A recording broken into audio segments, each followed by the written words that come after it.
Babak 69, bos besar muncul, Jordan rayakan ulang tahunnya. Senyum Leonard langsung menghilang. Ini bukan untuk anakku. Tuan Wills, bukankah Anda di sini untuk menghadiri pernikahan putra saya? Leonard bertanya, tampak sedikit malu. Dustin tersenyum dan berkata, tentu saja saya di sini untuk pernikahan. Saya sudah menyiapkan hadiah uang untuk putra Anda, dan saya sudah memberikannya kepada staf resepsi. Collins, jika Anda tidak percaya, Anda dapat memeriksa dengan mereka. Leonard buru-buru berkata, Tuan Wills, kau pasti bercanda. Mengapa saya terpaku pada hadiah itu? Merupakan kehormatan besar bagi saya bahwa Anda bersedia menghadiri pernikahan. Anda bahkan membawa hadiah. Anda terlalu formal, Tuan Wills. Leonard tahu bahwa Dustin sangat kaya dan akan memberikan setidaknya $15.000 sebagai hadiah. Oleh karena itu, Leonard buru-buru memanggil Tyler dan Hailey untuk datang. Tyler, Hailey, kemari dan temui Tuan Wills. Senang bertemu dengan Anda, Tuan Wills. Aku sudah mendengar banyak tentangmu. Kamu adalah idolaku. Tyler berjalan mendekat dan memberi Dustin jabat tangan dengan kedua tangannya saat dia terus mencoba menghisapnya. Meskipun keluarga Collins adalah keluarga yang kuat, mereka masih setingkat di bawah para taipan yang akan dimasukkan dalam daftar keluarga terkaya di negara itu setiap tahun. Oh, halo, kata Dustin dengan acuh tak acuh. Hailey juga sangat gembira, karena dia tidak menyangka keluarga Collins memiliki hubungan dengan pria kaya seperti itu. Karena itu, dia membungkuk padanya dan menjabat tangannya dengan kedua tangan juga. Halo, Tuan Wills, saya Hailey Camden. Aku sangat senang bertemu denganmu. Saya berharap memiliki kesempatan untuk belajar dari Anda. Dustin melirik Hailey dan sedikit terkejut dengan betapa cantiknya dia. Tetap saja, dia hanya mengangguk tanpa mengatakan apa-apa lagi. Tyler yang bermata elang segera melihat kotak hadiah di tangan Dustin dan berkata, Tuan Wills, apakah itu sekotak cerutu yang kamu pegang? Terkejut mendengar jawabannya, Dustin berkata, wow, Tuan Collins, Anda memiliki penglihatan yang bagus. Ini memang sekotak cerutu. Tyler penasaran ingin tahu merek cerutu apa yang akan diberikan oleh petinggi seperti Dustin sebagai hadiah. Karena itu, dia bertanya, itu cerutu merek apa, Pak Wills? Petik 2. Dustin berkata, sepertinya itu merek yang disebut Gurkha, tapi aku juga tidak yakin karena bawahanku yang menyiapkannya. Hahaha, maafkan aku. Tyler dan Hailey sama-sama terkejut. Cerutu pelacur kerajaan Gurkha. Itu merek cerutu paling mahal seharga $1,4 juta per batang. Para tamu sama terkejutnya dengan harga cerutu yang mencengangkan. Itu cukup uang untuk membeli banyak cerutu dari merek lain yang lebih murah. Dustin tertawa dan berkata, harganya sedikit lebih murah dari itu, tapi kamu sudah dekat. Haha, Tuan Collins dan pengantin baru, mohon permisi. Dustin berjalan menuju meja tempat Jordan dan Victoria duduk, dengan kotak cerutu di tangan. Halo, Tuan Stelle, Nona Clarke. Dustin berjalan mendekat dan menyerahkan kotak cerutu kepada Jordan sambil berseru, selamat ulang tahun, Tuan Stelle. Petik 2. Semua orang tercengang melihat Dustin memberikan cerutu jutaan dolar itu ke Jordan. Dustin paling banyak memberi pengantin baru hadiah 20 hingga 30 ribu dolar. Namun, dia memberi Jordan hadiah selangit yang harganya jauh melebihi puluhan ribu dolar. Itu hanya menunjukkan bahwa Dustin tidak benar-benar ada untuk pernikahan tetapi untuk Jordan. Jordan mengambil kotak itu, bangkit, dan berjabat tangan dengan Dustin. Dia berkata sambil tersenyum, Tuan Wills, kamu terlalu baik. Kami sudah menjadi mitra bisnis. Anda tidak harus melalui biaya seperti itu. Petik 2. S Corporation sekarang bekerja sama dengan Electron E-Commerce, dan itu bukan pertemuan pertama Jordan dengan Dustin. Menyaksikan Jordan dan Dustin tertawa dan mengobrol satu sama lain, Tyler merasa seperti ditampar wajahnya. Fakta bahwa Dustin akan begitu sopan kepada Jordan, apalagi memberinya hadiah yang begitu mahal, tidak masuk akal jika Jordan berpura-pura menjadi presiden S Corporation. Hailey juga tercengang. Bagaimana mungkin? Collins. Tuan Collins. Pada saat ini, seorang pria parubaya yang memancarkan aura artistik memanggil Leonard saat dia berjalan. Semua orang tercengang setelah melihatnya lebih dekat. Bukankah itu pianis yang terkenal secara internasional, Evan Cadence? Hei, Tuan Irama, kapan kamu tiba? Petik 2. Leonard sama terkejutnya. Evan Cadence adalah seorang pianis terkenal internasional yang, meskipun tidak termasuk di antara 3 besar di dunia, termasuk pianis kelas elit di dunia. Dia telah menghadiri berbagai acara penting seperti penghargaan Grammy dan banyak lainnya. Leonard dan Evan Cadence telah bertemu beberapa kali sebelumnya, dan mereka tidak asing satu sama lain.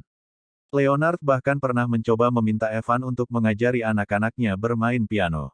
Evan tersenyum dan berkata, "Aku di sini untuk memberimu hadiah." Petik 2. Hadiah. Tidak perlu untuk itu. Saya akan mengundang Anda untuk memainkan pawai pernikahan untuk putra dan menantu saya. Kami yang seharusnya membayar Anda, bukan sebaliknya, kata Leonard sambil tersenyum. Leonard kemudian berkata kepada Tyler dan Hailey, "Ini adalah Evan Cadence, seorang pianis kelas dunia yang terkenal. Hailey, ku dengar kau sudah belajar piano sejak kecil. Kalau begitu, kamu seharusnya pernah mendengar tentang pianis elit seperti Evan, kan?" Hailey penuh dengan kekaguman dan kekaguman pada Evan. Dia telah belajar bermain piano sejak dia masih kecil. Meskipun dia bukan seorang profesional, dia setidaknya menyadari betapa mengesankannya Evan. Sangat bersemangat, Hailey berseru, "Tuan Cadence, aku sangat senang bertemu denganmu. Sungguh suatu kehormatan mendengar Anda memainkan karya secara langsung." Evan melambaikan tangannya dan membantah, "Kamu menyanjungku. Apakah pernikahannya sudah dimulai? Jika belum, bisakah saya memainkan sedikit nada?" Tyler buru-buru berkata, "Ya, iya. Beberapa tamu yang kami undang belum datang, dan pernikahan belum dimulai. Akan sangat bagus jika Anda bisa memainkan lagu untuk kesenangan audio para tamu kami." "Baiklah kalau begitu, permisi." Setelah mengatakan itu, Evan benar-benar berjalan menuju meja Jordan juga. Yang mengejutkan semua orang, Evan berseru kepada Jordan, "Jordan, seniorku." "Evan, apa yang kamu lakukan di sini?" Jordan bertanya sambil menjabat tangan Evan. Semua orang terperangah. Pianis ternama dunia, Evan Cadence, justru mengatakan bahwa Jordan adalah seniornya. Hal yang membingungkan adalah bahwa Evan jelas jauh lebih tua dari Jordan. Namun, dia mengatakan bahwa Jordan adalah seniornya. Rahang Hailey menganga karena terkejut. Bahkan Dustin, yang berada di meja yang sama, bingung. Dia bercanda, "Evan, kamu jauh lebih tua. Mengapa Anda menyebut Jordan senior Anda? Jangan berpura-pura lebih muda dari usiamu." Evan juga pernah bertemu Dustin sebelumnya, jadi dia tertawa kecil dan berkata, "Tuan Wills, Anda tidak tahu.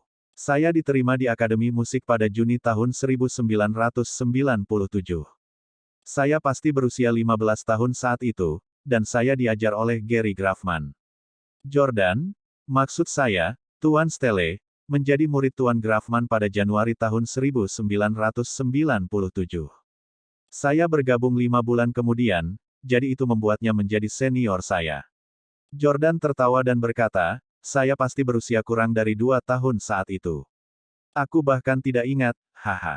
Semua orang, terutama Hailey, terkejut. Jordan mulai belajar piano dari seorang pianis klasik terkenal pada usia 2 tahun. Petik 1. Jenius seperti Evan Cadence sangat sedikit dan jarang. Namun, dia baru menjadi murid Gary Graffman pada usia 15 tahun berdasarkan hasil teladannya. Seberapa kaya seharusnya keluarga Jordan? Dia menjadi murid seorang pianis terkenal segera setelah dia lahir. Hailey tidak bisa menahan air liurnya saat mengingat penampilan piano Jordan saat konser Superstar beberapa waktu lalu. "Saya pikir dia mulai belajar piano hanya dalam 3 tahun terakhir dengan uang saku yang saya berikan kepadanya. Ternyata dia sudah mulai belajar piano sejak usia 2 tahun, dari seorang guru yang terkenal secara internasional." Petik 2. Rasa superioritas atas Jordan yang dulu dimiliki Hailey segera menghilang. Bab 70, akulah karakter utamanya. Rasa superioritas yang dirasakan Hailey sebagai hasil dari kemakmuran keluarganya adalah alasan bahwa dia mampu mengangkat kepalanya tinggi-tinggi, membenarkan kesalahannya di hadapan Jordan, dan bahkan membuatnya meminta maaf padanya sebelumnya. Hailey tumbuh dengan bersekolah di sekolah aristokrat dan telah belajar bermain piano, biola, dan menari ketika dia masih kecil. Dia merasa bahwa dia jauh lebih berbudaya dan memiliki pendidikan yang lebih baik daripada Jordan. Meskipun dia memuja Jordan, dia selalu merasa bahwa Jordan milik dunia yang berbeda darinya. Sekarang, Hailey akhirnya menyadari bahwa mereka memang milik dua dunia yang berbeda. Namun, tidak seperti apa yang dia pikirkan sebelumnya, Jordan milik dunia yang lebih baik dari miliknya. Di sisi lain, Dustin berkata kepada Evan, "Evan, berapa bayaran Collins untuk mempekerjakanmu? Bukankah kamu selalu menahan diri untuk tidak bermain di pesta pernikahan? Ketika saya meminta Anda untuk bermain di pernikahan putra teman saya di lain waktu, Anda langsung menolak saya. Apakah karena Anda pikir saya tidak mampu membelinya? Orang kaya biasanya suka mempekerjakan penyanyi, aktor, atau pianis terkenal untuk tampil di pesta pernikahan mereka untuk menunjukkan betapa kuatnya mereka." Evan berkata, "Tidak, Anda salah paham, Tuan Wills. Saya tidak di sini untuk tampil untuk Collins. Faktanya, guru piano saya, Gary, menelepon saya untuk mengatakan bahwa ini adalah hari ulang tahun Jordan hari ini, jadi dia meminta saya untuk datang secara khusus untuk menampilkan sebuah lagu untuknya." Petik 2. Jordan berkata dengan agak sopan, "Tuan Grafman seharusnya tidak meminta Anda untuk datang jauh-jauh ke sini ketika dia tahu betapa sibuknya Anda dengan persiapan penampilan Anda di Gedung Putih minggu depan." Petik 2. Evan tertawa dan berkata, "Haha, tidak apa-apa. Saya belum melihat Anda selama bertahun-tahun. Saya merindukanmu. Ngomong-ngomong, Jordan, lagu apa yang ingin kamu dengarkan?" Petik 2. Setelah memikirkannya, Jordan berkata, "La Campanella."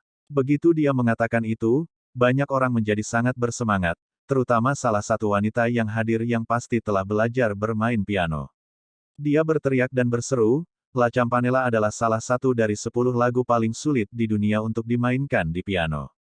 Hampir semua orang di kalangan kelas atas, termasuk anak-anak, dapat memainkan permainan klasik seperti Canon dan A Come Chamor. Namun, La Campanella adalah bagian yang rumit yang tidak sembarang orang bisa memainkannya atau mendapat kehormatan untuk mendengarnya. Evan berkata, "Tentu, saya akan memainkan yang itu." Petik 2. Kebetulan ada piano di atas panggung yang baru saja disetel. Evan mengujinya dan ternyata memuaskan. Dia berkata ke mikrofon, "Saya akan memainkan lagu berjudul La Campanella sebagai hadiah untuk senior saya, ulang tahun ke-25 Jordan Stelle." Petik 2. Suara tepuk tangan memenuhi udara. Saat Evan mulai memainkan piano, semua orang mulai menari segera setelah dia memainkan nada pertama dalam nada tinggi. Jordan juga bisa memainkan lagu itu, dan bahkan pemain piano sekaliber Hailey telah mencobanya. Namun, standar pemain piano yang berbeda bervariasi. Para tamu yang hadir yang bisa memainkan piano semua menyadari perbedaan besar antara mereka dan Evan. Memainkan bidak ini membutuhkan berbagai macam teknik yang rumit, seperti lompatan besar, tremolo, 4-5 tril, oktav cepat, dan sebagainya. Setiap orang yang hadir yang mengklaim bahwa mereka dapat memainkan La Campanella, tidak akan pernah mengatakan bahwa mereka dapat memainkannya lagi dalam hidup mereka setelah melihat dan mendengar Evan memainkannya dengan mata kepala sendiri. Ini sangat menyenangkan. Saya tidak akan pernah memainkan lagu ini lagi. Ini akan menjadi penghinaan untuk bagian ini jika aku memainkannya. Terima kasih kepada Merstelle, saya berkesempatan untuk menikmati penampilan seorang master piano dari dekat. Petik 2. Karya tersebut berdurasi sekitar 4,5 menit, dan selama 4,5 menit ini, hati semua orang berdebar kencang saat mereka mendengarkan lagu yang membuat air mata berlinang. Akhirnya, Evan memainkan nada terakhir dari lagu itu. Banyak orang yang belajar musik sudah mulai bertepuk tangan karena tahu lagunya sudah berakhir. Namun, itu bukan akhir dari penampilan Evan. Evan kemudian menggunakan akor terakhir sebagai awal dari sebuah lagu baru, "Selamat Ulang Tahun." Semua orang yang hadir mulai bersenandung dan bernyanyi bersama. "Selamat ulang tahun untukmu, selamat ulang tahun untukmu. Selamat ulang tahun untukmu, selamat ulang tahun untukmu." Akhirnya, Evan kembali memamerkan kemampuan bermain pianonya yang impresif dan mengakhiri penampilannya. "Terima kasih semuanya. Jordan, selamat ulang tahun." Evan berharap Jordan sekali lagi. Semua tamu di ruangan itu berdiri dan bertepuk tangan sementara banyak orang asing bahkan berjalan menuju Jordan untuk bersulang untuknya. Tyler tercengang. "Bukankah ini pernikahanku? Mengapa penampil tamu memainkan lagu ulang tahun untuk Jordan? Mengapa para tamu juga mengucapkan selamat ulang tahun kepada Jordan?"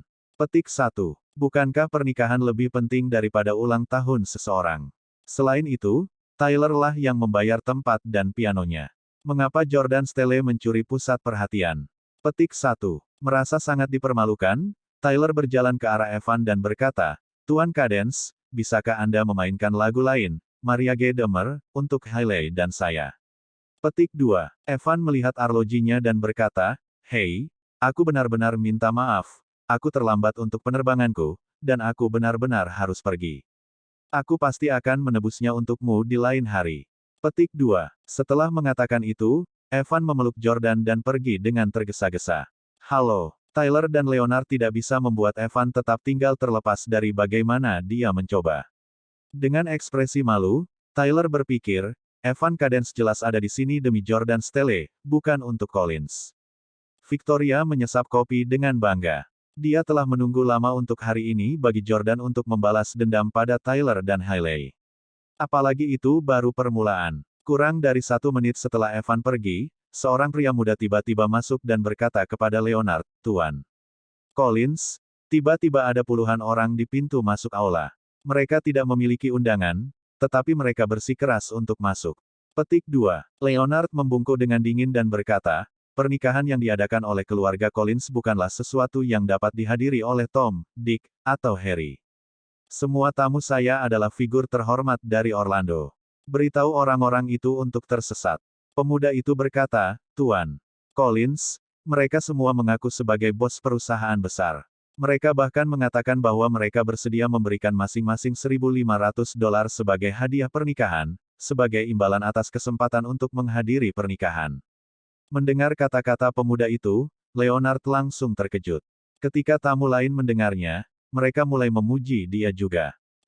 Collins memang layak menjadi sosok kuat Orlando. Begitu banyak pemilik perusahaan yang tertarik untuk berteman dengan Anda di pernikahan putra Anda hari ini. Mungkin benar bahwa mereka memiliki usaha kecil, tetapi memiliki begitu banyak orang yang meminta untuk menghadiri pernikahan putra Anda bukanlah hal yang mudah.